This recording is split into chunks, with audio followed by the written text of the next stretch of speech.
Hi everybody, it's Kuma. Welcome back to my channel and welcome to a brand new series that I'm going to start called the Homebody series. I'm actually moving and so I'm going to be making some home decor that I think will make the space feel more colorful, cozy, and hopefully bring some fun to the space.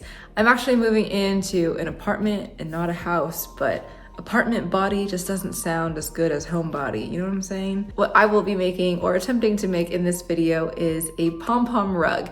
The Pom Pom Rug has been around for a while, at least I've seen it trend on Pinterest and Instagram maybe like a few years ago, and it's where you just make a bunch of pom-poms and compile them into a rug, basically. I don't know how you clean this rug and I don't know how sturdy it is, but that is a problem for later on. Right now, I just want to make something fun. So the idea for this pom-pom rug is that I want it to look like a moss rug, and that is also something I've seen a lot online. I love the look of a moss rug. You have the outdoors, but inside. It's not going to be a very large rug. I'm thinking just like maybe this big, whatever this is, you know?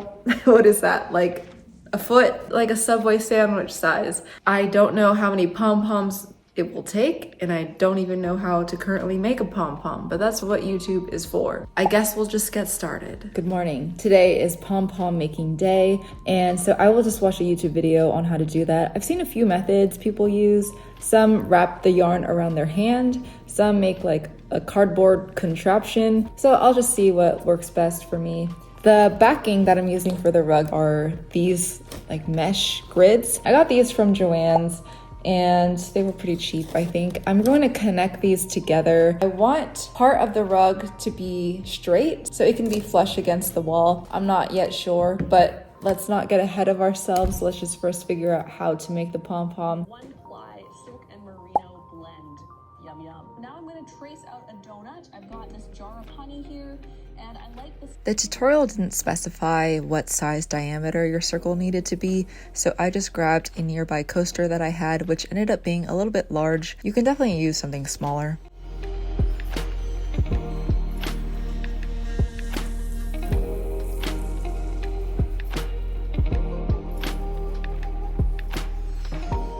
Also, I don't recommend using this corrugated cardboard that I had. I would suggest using something a little bit thinner, like maybe a cereal box. This is just an Amazon box that I had laying around, so I wanted to use that, but it was really hard to cut through, so definitely use something thinner. The next thing you want to do is make a smaller circle within the circles that you just cut. So I just grabbed a Keurig pod and traced that in the middle of my circles, and then cut it out using scissors. But again, it was very hard to cut this cardboard, so don't do that. Do something else. Learn from my mistakes. Complete the process again with the other circle that you cut out, and you should have two matching cardboard shapes at the very end. You want to cut an entry within the circles as well, so you will have a large cut that leads into the circle, if that makes sense. It should look like a C at the very end. Watch the video tutorial that I mentioned earlier for a better description. I am just giving you a brief rundown of the process. The next thing you have to do is take your yarn and wrap it around both circles. Make sure that they are facing the same direction. Make sure that your yarn is pretty loose. You don't want to tighten it too much because it'll be harder to cut later on.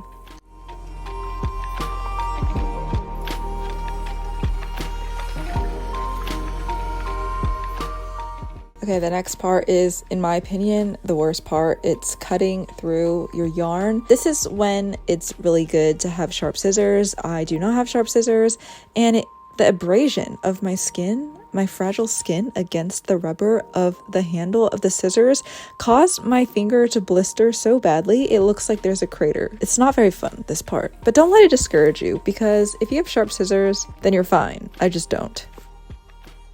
Now cut off a piece of your yarn and wrap it around the space where you just cut through. Wrap it around a few times, tighten it, tie a few knots, and boom, you got a pom-pom. It'll look better in a minute, I promise. The last part is to trim your pom-pom of any strays and to make sure that it's the shape that you want. If you want it to be more compact, then cut more, but if you prefer to have your pom-pom more loose, then you don't have to cut as much. For this step, I would recommend wearing a mask. I did not do that, but I'm pretty sure I inhaled a lot of microplastic. So do as I say and not as I do. As you could see, I left a few strings hanging. In the video, they said you could leave those strings so that you could tie it through whatever rug backing you're using. I ended up using a different method to secure my pom-poms to the backing, so I didn't end up using those strings. I actually just cut them off, but that is an option. I could literally sit here and trim this one pom-pom all day long, but it doesn't need to be perfect. I keep reminding myself that it's meant to look like moss. I'm trying to use only green yarns that I already have so I don't have to buy more. And since I don't have a ton, I was thinking of doing like some water in the middle. So maybe blue pom-poms, add some rocks, maybe some brown, just very natural looking, nothing too brightly colored. I'm gonna look at a few references online and try to go with colors that are similar. I wanna keep trimming it, but I need to move on.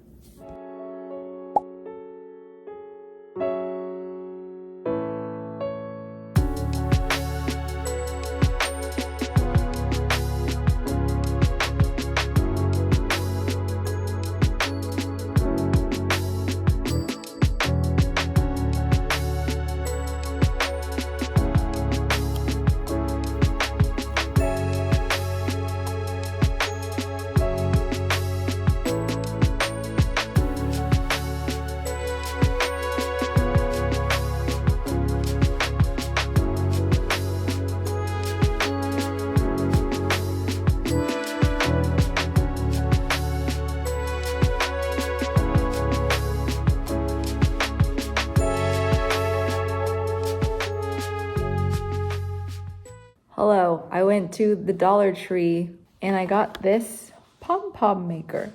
So I thought we would try it out and see how it works. I don't like filming when people are around, so let's give it a try.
Hello, I just got back home and it was a really fun time just celebrating my grandma's birthday. We had a lot of yummy food and just hung out. It was nice. And I did a little bit of pom-pom making, which I didn't film, but it's fine. You get how pom-poms are made now. I think it's time to figure out how to attach them to the backer. I'm going to be using an embroidery needle and some embroidery yarn just to attach everything together, I think. I don't know, we'll see how it goes. And if it doesn't work, I'll think of something else. We're about halfway done, I believe. So I figured we should just get started on attaching and securing some of those pom-poms down so we can move on to whatever's next. So let's see how that goes. To secure the pom-poms to the mesh backing, I threaded my embroidery yarn through my needle and tied a knot at the end of the string.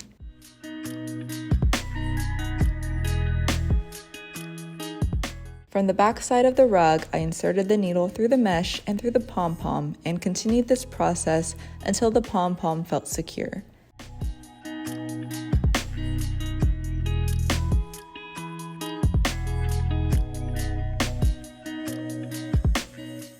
To make it even more secure, I threaded the needle through the existing stitches on the backside and did a square knot so it wouldn't be easily undone. Again, I don't know if this is the best way, this is just what I did, and it seemed to work well enough for me.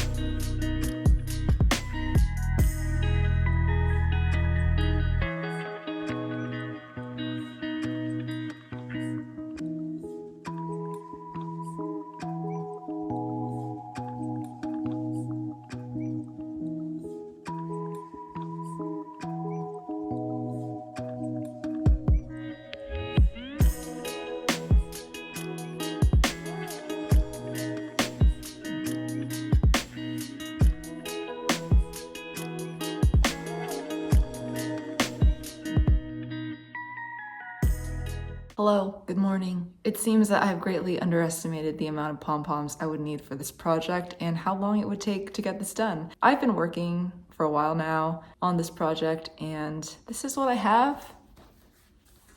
I think it looks great so far. I think it looks amazing.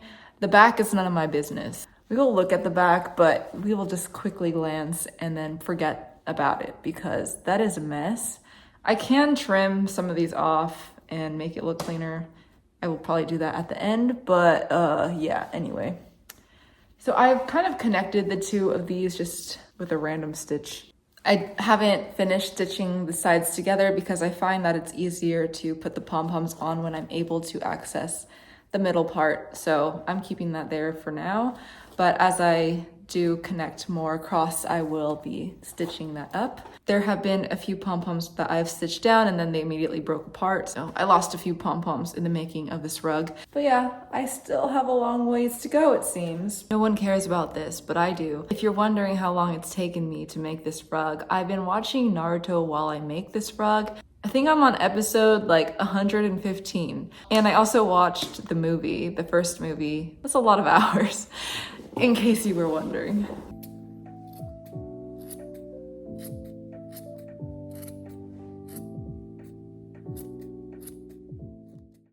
The thing I like about making pom-poms and using the pom-pom maker is that it's really easy to switch up how many colors you want to use.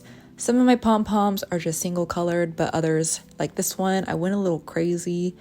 Since I was using a lot of thrifted yarn that my friend gave me, some of the yarn only came in small quantities, so I was just able to use up as many scraps as I wanted, which was really cool. And a lot of the pom-poms that I made with those scraps turned out to be my favorite. Others didn't look so great, but that's okay. I guess that's just nature for you, you know? Not every ball of moss you see will be as beautiful as the rest. I don't know, just go with it. I cannot stress to you how long this process took. I think on and off, maybe it took 3 weeks to complete, and it was a lot of the same process. Since I'm just making pom-poms, it was very repetitive to film the same thing over and over again, so I cut most of it out. But I hope that you're enjoying this video regardless, and I hope you stay tuned till the end where I do the reveal.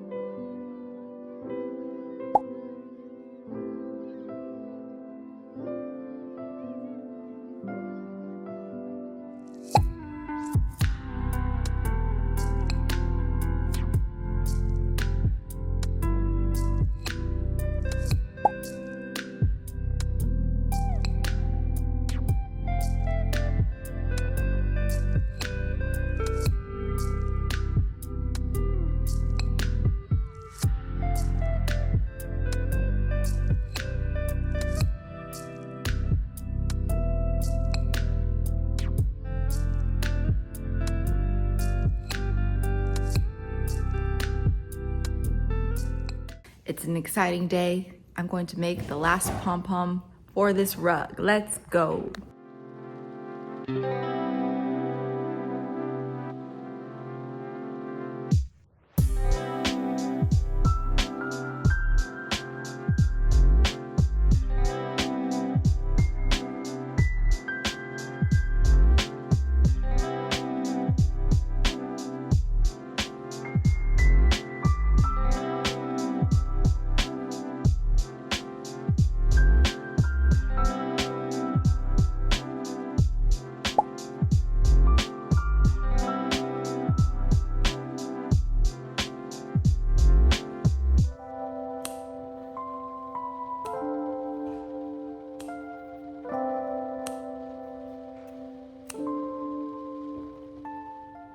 Some exciting news. I just finished working on this rug, at least the front of it.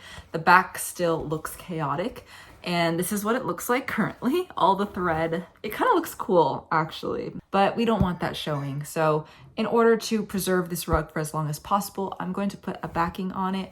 I do have some unwanted fabric at home, and this is an example. I don't know if I want to use this one yet. It's quite pretty. I'm gonna look at some fabric that I have and see what I can do. I think I'll just hot glue it to the mesh backing. Lastly, I have some shelf liner that is like the no slip grip. So I think I will just glue that or sew that onto the fabric as well. I don't really know. This is gonna look kind of chaotic probably, but no one's gonna see it. It's the back. I just want to make sure that everything is secure on the back here, and that if it doesn't slide around on the floor, that's also a plus. So that's what the goal is today. And let's just finish it up.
Hello, I am filming outside because it's such a nice day out, but I do apologize for any noises that you might hear. I'm so happy with how it came out, and maybe even happier that it's done. Like I've been mentioning, this has been a huge undertaking, like much more than I anticipated. This might have been the most time-consuming video along with the crochet one that I did a while back, but it was a lot of fun to make, and I'm glad that I did it, and I'm glad that it's done. So I thought I would do a little segment on the cost of materials because I thought that might be interesting for some of you. I try to keep my costs as low as possible, and I did have a ton of yarn at home already that I could use, so my cost might be different than yours if you were to try this out. For this project, I did buy 6 skeins of yarn. I bought 3 at Daiso for either $150 or $175 each. I have to look that up later. I bought 2 at my local thrift store for $250, and then I bought 1 at the Dollar Tree for $125. I also bought the pom pom maker you saw me using at the Dollar Tree for $1.25, and then I bought the 2 mesh backings for around $2 a piece. So that is the total for this project, but again, if you're working from scratch and don't have a lot of yarn at home, your cost may be higher. Like I mentioned, I did use mostly thrifted and secondhand yarn, so I was really happy about that because I'm kind of cheap. I don't want to spend too much if I don't have to. So finding ways to cut costs and also save yarn from going to the landfill is always a plus. I will say that making pom-poms produces a ton of waste, especially when you're trimming all your pom-poms to a certain size, and if you want them smaller, there will be a lot of pom-pom fluff. If I do this project again, I do want to think about ways that I could actually use that fluff for something else. Now, would I do this project again? Not at the size, I don't think, but you know, to quote Justin Bieber, I will never say never. I have seen pom-pom coasters, so something at a smaller scale might be fun to make, but definitely not at this size. So with that all being said, thank you so much for watching. I hope that you enjoyed this video, and let me know if you want to try it yourself. I'm happy to answer any questions you might have about getting started. So leave your comments down below. I try to respond to all of them when I can, and I love talking to you guys. So thank you for leaving comments and for liking and all that stuff. Thank you so much for watching, and I will see you next time. Bye. Is it like camouflage? Can you see me? It's like I'm not even